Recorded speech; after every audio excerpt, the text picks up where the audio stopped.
Bonjour à tous et bienvenue dans cette nouvelle vidéo. Je me présente, je suis Flepflop. Je vais faire cette vidéo en français pour être plus à l'aise, mais il y aura des sous-titres en anglais et en français. Aujourd'hui, nous allons parler de comment commencer son sketchbook de manière sereine et je vais vous partager quelques idées, astuces et conseils pour éviter le syndrome de la page blanche. Tout d'abord, je voudrais m'excuser pour le son, je n'ai pas encore de micro. Maintenant que les présentations sont faites, on peut commencer. Let's go! Ce sketchbook est un sketchbook Annemühle Nostalgie. J'espère que je prononce bien parce que je ne suis pas sûre de la prononciation. Le papier est lisse et pas tout à fait blanc. C'est un 190 grammes par mètre carré et il possède 80 pages, ce qui est juste assez pour moi. Je l'utilise depuis de nombreuses années déjà et il supporte de nombreux médiums tels que l'aquarelle, la gouache, l'acrylique, les crayons de couleur, mais il faut savoir que pour les feutres à alcool, ça traverse le papier. Pour la couverture, vous pouvez coller des stickers en tout genre dessus, écrire, dessiner, peindre, faites ce que vous voulez, personnalisez-la comme vous voulez. Moi, je préfère la laisser telle qu'elle, mais à vous de voir. Pour la première idée, il s'agit de conserver les informations du sketchbook. Ici, je découpe le papier qui entourait mon sketchbook et le colle à l'intérieur. Ça permet de garder les références, le grammage ainsi que le nombre de pages. Cela peut toujours servir plus tard. Mais vous pouvez très bien noter ces informations au lieu de les coller. Pour faire plus joli, j'ai décidé de le coller avec du washi tape.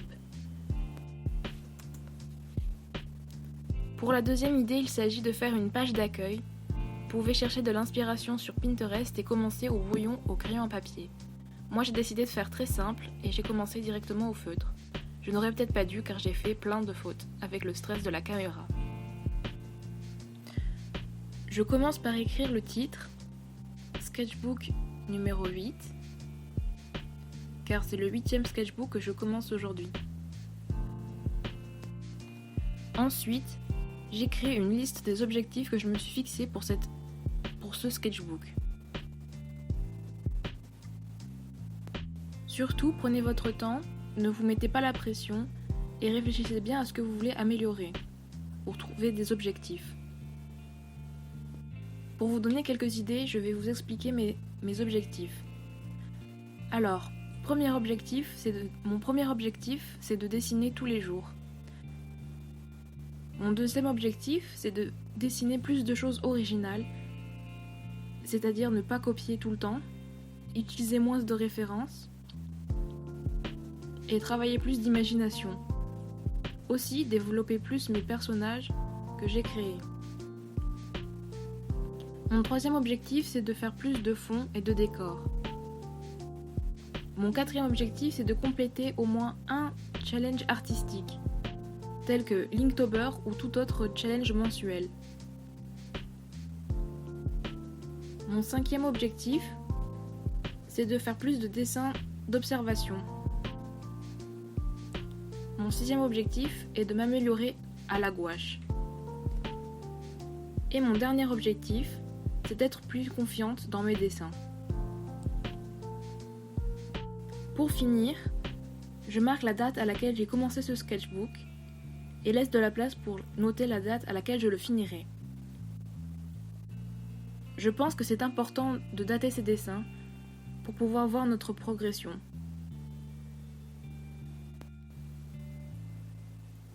Pendant que je vais dessiner le croquis sur ma première page, je vais vous partager quelques conseils pour commencer la vôtre. Tout d'abord, si la première page vous intimide trop, vous pouvez tout simplement la passer et y revenir plus tard. Vous pouvez très bien dessiner dans le désordre dans votre sketchbook, ce n'est pas un souci. Mon deuxième conseil, c'est de planifier à l'avance votre page. Comme ça, vous évitez les petites erreurs. Ensuite, je vous conseille aussi de faire des choses dans lesquelles vous êtes déjà à l'aise. Moi, j'ai décidé de faire un autoportrait. car j'ai l'habitude de dessiner des portraits et que je trouve que c'est une bonne idée pour faire une petite présentation au début de mon sketchbook. Vous pouvez aussi tester votre matériel sur la première page pour connaître les réactions sur le papier. Je ne le fais pas car j'ai l'habitude d'utiliser ce sketchbook. Surtout, ne vous mettez pas la pression pour cette première page, il y en aura plein d'autres après. Le principal, c'est que vous vous amusiez. Maintenant que j'ai fini le croquis, je vous laisse avec le speed paint. J'ai utilisé de la gouache pour faire les couleurs. On se retrouve vers la fin de la vidéo.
Et on se retrouve pour cette dernière idée.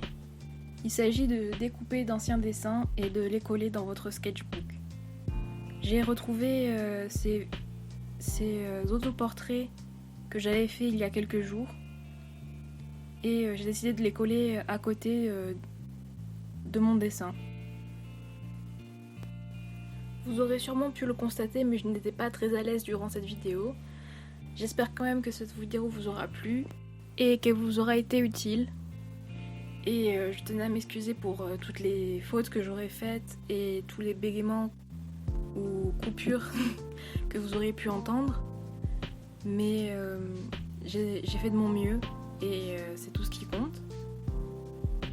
Et on se retrouvera pour une prochaine vidéo et je vous laisse avec la fin de cette vidéo.